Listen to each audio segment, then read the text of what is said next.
भक्तामर तीर्थ की पावन पवित्र भूमि खिलने लगी है। गर्भ, जन्म, तप, ज्ञान, मोक्ष, कल्याणक की भक्ति होने लगी है। प्रभु जन्म लेंगे, देवगण झूमेंगे, इंद्र इंद्राणी बलैया लेंगे, रत्न बरसेंगे, शहनाइयाँ बजेंगी, भक्त आनंद में नाचने लगेंगे। जी हाँ, कुछ ऐसा ही दृश्य देखने को मिलेगा भक्तामर तीर्थ यवत महाराष्ट्र में 7 दिसंबर से 11 दिसंबर 2024 तक आयोजित होने वाले इस पंचकल्याणक प्रतिष्ठा महोत्सव में भक्तामर वाले बाबा डॉक्टर आचार्य श्री प्रणाम सागर जी महाराज की पावन प्रेरणा से उन्हीं की जन्म स्थली पर भक्तामर तीर्थ कलश मंदिर का नव निर्माण हुआ, जिसका पंचकल्याणक प्रतिष्ठा महोत्सव बड़े ही भव्य रूप से आयोजित होने जा रहा है। जैन इतिहास में पहली बार प्रत्येक प्रतिमा विधिनायक से मंत्रित होगी। यह संपूर्ण कार्यक्रम भक्तामर वाले बाबा डॉक्टर आचार्य श्री प्रणाम सागर जी महाराज के पावन सानिध्य में संपन्न होगा। 8 दिसंबर को भगवान का जन्म कल्याणक महोत्सव मनाया जाएगा और भव्य जन्माभिषेक होगा। तो आप भी प्रभु भक्ति के शानदार कार्यक्रम में पुण्यार्जन कर सकते हैं। नवग्रह महाकुंभ कलश 11 लाख, नवग्रह नवरत्न कलश 2,51,000, हीरक पंचरत्न कलश 1,23,000, हीरक कलश 51,000, स्वर्ण कलश 21,000, रजत कलश 11,000, ताम्र कलश 5,000, पीताम्र कलश 2100 रूपए की राशि में उपलब्ध है। आयोजक भक्तामर तीर्थ पंच कल्याणक महोत्सव समिति, निवेदक प्रणाम धारा परिवार ट्रस्ट, कार्याध्यक्ष किशोर जिंदत शाह बारामती, सलाहकार केसी जैन मुंबई। संपर्क सूत्र। प्यारी प्यारी भक्तात्माओं, जून के महीने में हम अपने समय को जी रहे हैं। जून का महीना बारिश का महीना होता है। साल भर का पानी हम बारिश के महीने में स्टोर करते हैं, साल भर इस पानी का उपयोग करते हैं। उसी प्रकार से यह है जून का महीना, जैसे आसमान से आपको पानी देता है, उसी प्रकार से यह जून का महीना आप सभी को संतों का आशीर्वाद दिलाता है, संतों की वाणी से जोड़ता है, संत संपर्क में लाने का प्रयास करता है। यह जून का महीना एक ऐसा महीना होता है जिस महीने बच्चों का पानी से संपर्क हो जाता है। बच्चे पानी में खेलना पसंद करते हैं। हमें भी इस पानी में थोड़ा सा रिमझिम फुहार के साथ टहलने का मन करता है। तो यह जून के महीने में नवग्रहों को कैसे प्रभावित करें, नवग्रह अपना कैसा प्रभाव दिखा सकते हैं। देखिए, जब पानी ज्यादा होता है, बारिश तेज होती है, उस समय ग्रहों की एक्टिविटी अपने आप परिवर्तित होती चली जाती है।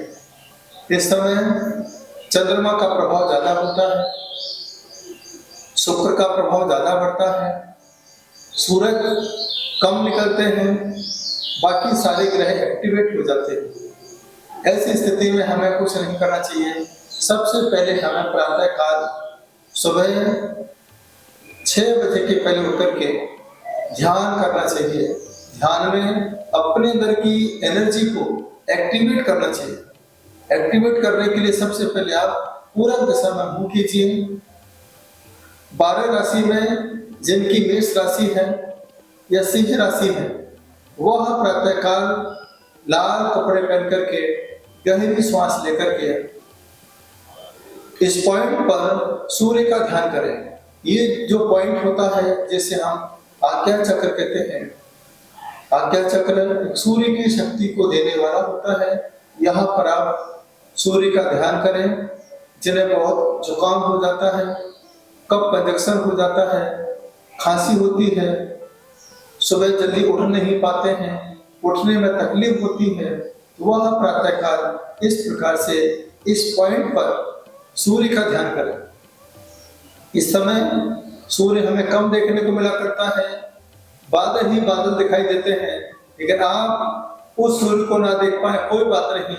ध्यान में आप इस आज्ञा चक्र के सूर्य को देखते रहेंगे, आपका सूर्य प्रबल होता रहेगा। बड़ी बड़ी बीमारियों से आप अपने आप बचते चले जाओगे। इसके बाद चंद्रमा के लिए क्या करें? चंद्रमा का प्रभाव ज्यादा है, शीतलता है, ठंडक ज्यादा है, उसके लिए आपको कुछ नहीं करना है। सबसे पहले आपको ठंडी चीजों को अवॉइड करना है। उसके बाद आपको संध्या बेला में सूरज ढलने के बाद जब चांद निकलता है उस समय आपको व्हाइट ड्रेस पहन के, सफेद कपड़े पहन करके चंद्रमा का ध्यान करना है। चंद्रमा भी आपके इसी पॉइंट पर होता है, सूर्य यहाँ पर सेंटर में है और चंद्रमा इस प्रकार से फैला हुआ है। यहाँ पर आपको ध्यान करना है, ओम चंद्राय नमः, ओम ह्रीं चंद्र प्रभु जनेन्द्राय नमः। इस प्रकार से आप इस मंत्र का 108 बार ध्यान कर सकते हैं। इससे एक ही फायदा होगा, आपकी हड्डियां मजबूत होंगी। व्हाइट कलर का आपको ध्यान करना है, सफेद कलर से आपको जुड़ना है पूरे मनोभाव के साथ। इस मंत्र का कम से कम 108 बार जाप करते हैं, आपका चंद्रमा एक्टिवेट होता है। जो बच्चे विदेश में रहते हैं, पढ़ाई करते हैं या जॉब करते हैं, उन्हें हमेशा इस मंत्र का जाप करना ही चाहिए, क्योंकि चंद्रमा के प्रभाव से ही आप विदेश पहुंचे हैं। इसके साथ जून के महीने में बुध का प्रभाव सबसे ज्यादा दिखाई देता है। क्यों? हर जगह हरियाली ही हरियाली, हरे भरे पेड़, हरी भरी धरती, सब कुछ बुध के प्रभाव से आपको जून के महीने में दिखाई दे रहा है। इस समय आपको प्रातःकाल उठ करके जहां पर ज्यादा हरियाली हो वहां पर आप पूरब दिशा में मुंह करके बैठिए और गहरी श्वास लेकर के उस हरियाली को आत्मसात कीजिए। यदि मन में बहुत अशांति रहती हो, चिड़चिड़ापन आता हो, छोटी छोटी बातों में गुस्सा आता हो, कुछ नहीं करना। ओम क्लीं शांति, हरे वस्त्र को पहन करके आप इस मंत्र का कम से कम 108 बार जाप करते हैं तो आपका बुध एक्टिवेट होता है और जून के महीने में जो भी काम रुके हुए हैं वह कार्य भी आपके पूरे हो सकते हैं। इसके बाद गुरु के लिए क्या करें? देखिए, जून का महीना है, तेज बारिश होती है, क्योंकि तो जैन साधु बारिश में नहीं चला करते हैं। जैसे ज्यादा बारिश होती है तो साधुओं के चातुर्मास हो जाते हैं। अब क्या करें? जून के महीने में आपको गुरु के पैरों को पकड़ने का, जिनकी धनु राशि है, मीन राशि है, उनके लिए गुरु का आशीर्वाद सबसे ज्यादा जरूरी है। उनके पास रहे, उनका आशीर्वाद प्राप्त करें और ध्यान लगा करके इस हृदय पर, गले वाले पॉइंट पर, इस चक्र पर, यहाँ पर आपको गुरु को विराजमान करना है और गुरु को विराजमान करके गहरी श्वास लेकर के हमें विशुद्धि चक्र है, आपकी विशुद्धि को बढ़ाने वाला है, ऐसा ध्यान गुरु को करें। छोटा सा मंत्र है, रूम रूम रूम। देखिए यहाँ पर वाइब्रेशन हो रहा है, गुरु का आशीर्वाद आपको मिलेगा। तो जून का जो महीना है गुरु के आशीर्वाद से आपके लिए बहुत सात्विक हो सकता है, बहुत पवित्र हो सकता है और आपके लिए हर कार्य में यह गुरु का आशीर्वाद सदा सदा के लिए काम आ सकता है। इसके बाद आप देखिए शुक्र के लिए क्या करें? तो शुक्र के लिए बहुत अच्छा उपाय है। देखिए, सबसे पहले आप चावल को लीजिए, दोनों हाथों में मुट्ठी भर के ऐसे, और 7 बार ऐसे अपने ऊपर से घुमा करके आप इसे मंदिर में चढ़ा दीजिए। इसके साथ आप ओम ह्रीं पुष्पदंत जनेन्द्राय नमः इस मंत्र का कम से कम 108 बार जाप करें। बाहर निकले, जहां कबूतर खाना हो, आप ज्वारी लेके 7 बार अपने ऊपर से उतार के कबूतर को डाल दीजिए। तो जो बड़ी बड़ी बीमारियां हैं इससे आपको छुटकारा प्राप्त हो सकता है। शनि ग्रह के लिए क्या करें? सबसे अच्छा उपाय है, जून का महीना है, आप ऑयल का उपयोग ज्यादा करें। स्किन में ज्यादा से ज्यादा पानी की मात्रा बढ़ जाती है, ऑयल लगाने से आपकी स्किन सेफ हो जाती है, बहुत अच्छा लाभ प्राप्त होता है। उसके बाद गुरु सानिध्य में जाकर के आप गुरु की सेवा करें, भैया व्यक्ति करें, आशीर्वाद प्राप्त करें और मंदिर में जाएं, लौंग समर्पित करें। जितने साल की हो गए हैं आप उतनी मंदिर में परिक्रमा लगाएं और एक मीठे तेल का दीपक नहीं तो नारियल के तेल का दीपक आप अवश्य लगाएं। ओम ह्रीम मुनि सुब्रत नाथाय नमः या नमो लोये सब साड़ो इस मंत्र का जाप करें। राहु भी ठीक नहीं है, केतु भी ठीक नहीं है। इस महीने में जीवों की उत्पत्ति ज्यादा होती है। बहुत सारे पतंगे आपको आंखों के सामने दिखाई देते हैं। मेरा यही कहना है, यदि आपको लग रहा है राहु खराब है, केतु खराब है, रात में गाड़ी कभी नहीं चलाना, रात को भोजन कभी नहीं करना, ऑयली पदार्थ का उपयोग नहीं करना, इसके बाद लहसुन प्याज वाली चीजों को ग्रहण नहीं करना, नहीं तो कोई ना कोई बड़ी बीमारी आपके सामने आके खड़ी हो सकती है। इस समय जठराग्नि मंद हो जाती है, भोजन नहीं पचता है। यदि हम रात को भोजन करेंगे, पेट में भोजन पड़ा रहेगा, सड़ जाएगा और आपके अंदर बड़ी बड़ी बीमारियों को जन्म देगा। इसलिए शनि वाले, राहु और केतु वाले, जिनके शनि के 7.5 चल रही है या ढैया चल रही है या चंद्र ग्रहण लगा हुआ है, सूर्य ग्रहण लगा हुआ है या दिमाग हमेशा टेंशन में रहता है, वह रात्रि भोजन को अवॉइड करें, यात्रा करने से बचें। तेज बारिश हो, रात्रि के समय आपको यात्रा नहीं करना है। बस छोटा सा मंत्र आपको ध्यान में लाना है, नमो लोये सब सावरम, नमो लोये सब सावरम, नमो लोये सब सावरम। इस तरीके से आप जून के महीने में ऐसे छोटे छोटे उपाय करते रहिए। यदि जीवों को जीवन दान मिलेगा, यह जीव आपको जीवन दान दे सकते हैं, अभय दान दे सकते हैं। परस्परोपद्रवो जीवानाम, एक जीव दूसरे जीव पर उपकार करता है। आप इस बारिश में जितना कम चलोगे, जीवों को जीवन दान मिलेगा। यह जीव आगे आपको जीवन दान दे सकते हैं। इसलिए यह जून का महीना आपके लिए प्रभावशाली बने, कल्याणकारी बने। जो भी समय आपके बीच में आ रहा है, यह समय आपको समझदार बनाने वाला मिले, बड़ी बड़ी परेशानियों से आपको दूर रखे, परम पिता परमात्मा से आपको साक्षात्कार कराता रहे। यही वर्तमान में जो श्रावक जिस धर्म में पैदा होता है, समाधान उसी धर्म के अनुसार चाहता है।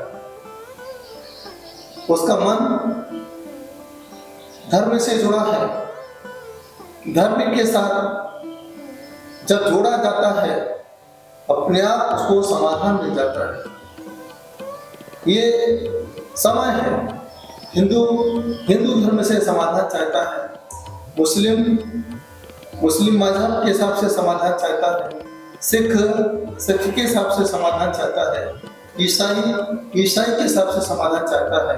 और जो जैन होते हैं, उन्हें जैन धर्म के अनुसार, जैन परंपरा के अनुसार समाधान चाहिए, क्योंकि वह मिथ्यात्व के त्यागी होते हैं। मिथ्यात्व से परे अपना जीवन यापन करते हैं। सिर्फ सम्यक दर्शन, सम्यक ज्ञान और सम्यक तर्क के साथ अपने जीवन को चरितार्थ करने का प्रयास किया करते हैं। अब जो जैन हैं, उनका समाधान कैसे हो? उनके पत्रिका में भी सूर्य, चंद्रमा, मंगल, बुध, गुरु, शुक्र, शनि, राहु और केतु इस नवग्रह देखने को मिला करते हैं। ऐसा नहीं है कि जैनों में नवग्रह नहीं होते हैं, जैनों में भी नवग्रह हुआ करते हैं। नवग्रह के हिसाब से तीर्थंकर भगवान है, नवग्रह के हिसाब से हम लोग नमोकार की जाप भी किया करते हैं। तो यह अनादि सत्य है कि हर ग्रहों का प्रभाव अपने अपने जीवन पर अवश्य रूप से पड़ा करता है। और कहा भी जाता है, द्रव्य, क्षेत्र, काल और भाव का प्रभाव हर व्यक्ति के जीवन पर पड़ा करता है। जो परिग्रही है, उस पर नवग्रह का असर पड़ता ही है। जितना हम परिग्रह इकट्ठा करेंगे, ग्रहों का प्रभाव अपने आप उतना तुम्हारे जीवन पर अपने आप असर दिखाता चला जाएगा। अब हम इसका समाधान कैसे करें? मैंने पूना के पास में एक तीर्थ बनाया है, जिसका नाम है भक्तामर तीर्थ। भक्तामर तीर्थ क्यों रखा है? इस युग में, पंचम काल में, आज सबसे ज्यादा मंत्रों में नमोकार मंत्र पढ़ा जाता है। स्तोत्र में सबसे ज्यादा भक्तामर स्तोत्र पढ़ा जाता है। जिस पर जितनी ज्यादा आस्था होती है, यदि वैसी व्यवस्था आपके सामने मिल जाए तो आपके जीवन की अवस्था सुधर सकती है। तो यह आस्था का प्रतीक है भक्तामर। इसी भक्तामर तीर्थ पर मैंने नवग्रहों के समाधान के लिए 9 भगवान विराजमान करने के भाव बनाए। सूर्य के भगवान यहाँ पर पद्म प्रभु हैं, चंद्र के भगवान यहाँ पर चंद्र प्रभु हैं, मंगल के भगवान यहाँ पर वासुपूज्य हैं, बुध के भगवान यहाँ पर मलिनाथ है, शांतिनाथ है, गुरु के भगवान यहाँ पर आदिनाथ है, महावीर स्वामी है, शुक्र के भगवान यहाँ पर पुष्पदंतनाथ भगवान है, शनि के भगवान यहाँ पर मुनि सुब्रतनाथ भगवान है, राहु के भगवान यहाँ पर नेमिनाथ भगवान है और केतु के भगवान यहाँ पर पार्श्वनाथ भगवान है। नवग्रहों का परिवार मैंने भक्तामर तीर्थ में स्थापित किया है। आपको कुछ नहीं करना है। यहाँ युवा पीढ़ी जब जॉब के लिए आती है, उन्हें सर्विस नहीं मिलती है, इधर उधर भागते फिरते हैं। पढ़ाई के लिए आते हैं, पढ़ाई में विकल्प आ जाता है, विघ्न आ जाता है, इधर उधर भागते हुए नजर आते हैं। छोटे छोटे बच्चे जब मोबाइल नहीं छोड़ते हैं, माता पिता को समय नहीं देते हैं, तब वह बच्चों को ठीक करने के लिए इधर उधर भागा करते हैं। आपको भागने की कोई जरूरत नहीं है। याद रखना, भागने से कुछ नहीं मिलने वाला। भागता तो एक मजदूर भी है, भागता तो किसान भी है। दुनिया वाले हर दिन सुबह से भाग रहे हैं। मुंबई में आप देखिए, सुबह से लेकर शाम तक लोग भागा करते हैं, रात रात भर चला करते हैं। पूना में बच्चे रोज सुबह सुबह भागा करते हैं, शाम को अपने घर आते हैं। भागने से कुछ नहीं मिलता है। याद रखना, जितना तुम्हारे भाग्य में होगा वह भाग्य करके आएगा। जो तुम्हारे भाग्य में नहीं होगा, सामने रखा हुआ भी भाग जाएगा। कुछ भी आपके पास रहने वाला नहीं है। तो आप अपने भाग्य को जगाने के लिए भगवान के द्वार पर आएंगे। पूना के अंदर सबसे चमत्कारी प्रभावशाली जो मंदिर मैंने देखा है, माणिक बाग का मंदिर है, निगड़ी का मंदिर है।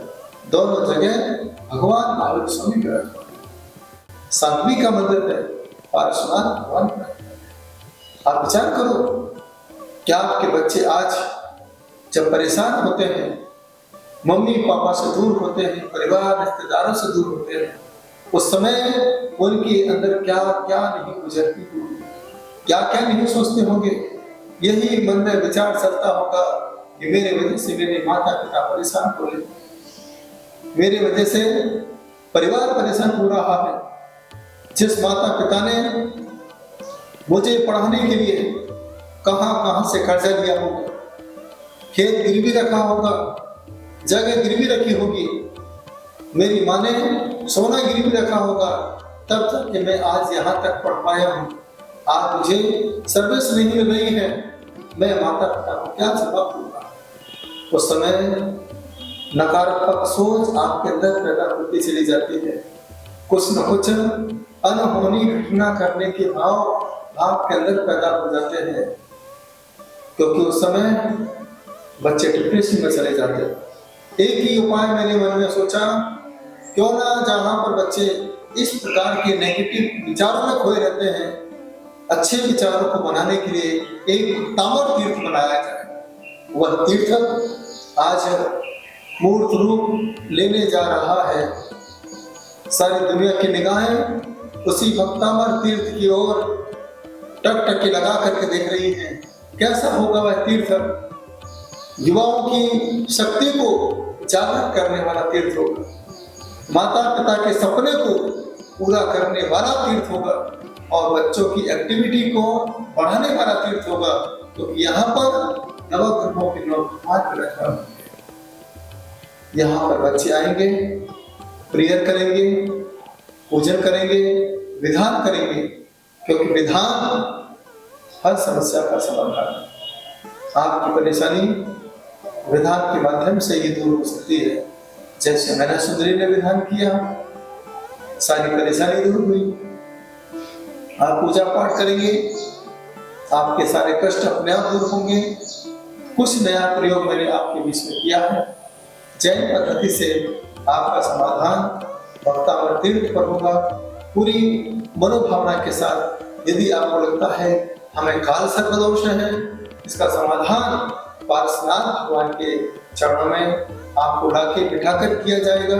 आपको लग रहा है हम मुंदली है, मुंदल दोष है, इसका समाधान भी भक्तामर तीर्थ में किया जाएगा।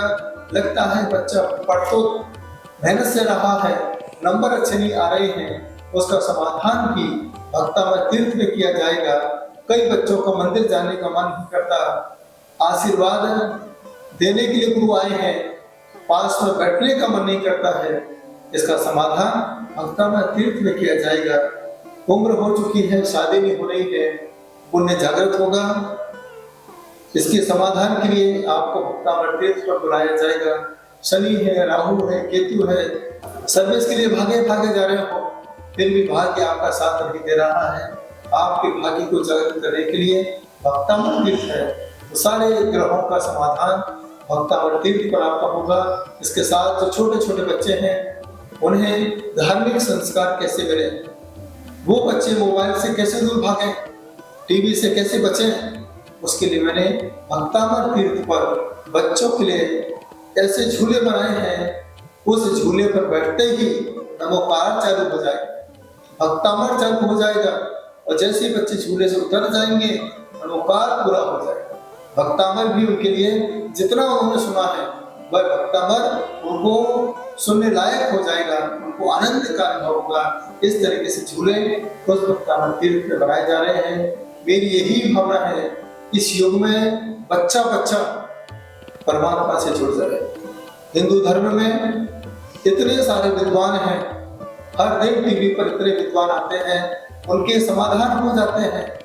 मुस्लिम में भी इतने सारे पैगंबर किए हैं, समाधान हो जाते हैं। सिखों में भी इतने सारे गुरु हैं, उनके आशीर्वाद से समाधान हो जाते हैं। ईसाई में इतने सारे लोग संत बनकर उनका समाधान करते हैं। इसी प्रकार से जैन धर्म में भी मैंने समाधान का भाव बनाया है कि आप सभी धर्म के साथ अपना समाधान कर सके। आपका धर्म आपको धार्मिक बनाए रखे, न धर्मो धर्म के बिना, धर्म के बिना कोई धार्मिक हो नहीं सकता है। तो उसी की प्रार्थना करें। ये पंचम काल है, कलयुग है, एक बार आप पुनः आइए और जो भक्तामर तीर्थ आपके बीच में तैयार होने जा रहा है, जिसकी प्रतिष्ठा 6 दिसंबर से 11 दिसंबर होने जा रही है, शुक्रवार से प्रारंभ होगी और बुधवार को 3 लोकनाथ वेदी में विराजमान हो जाएंगे। सारी दुनिया की निगाहें भक्तामर तीर्थ से जुड़ेगी, तो फिर इनकी निगाहों के सामने कभी नकारात्मक ऊर्जा नहीं आ सकती है।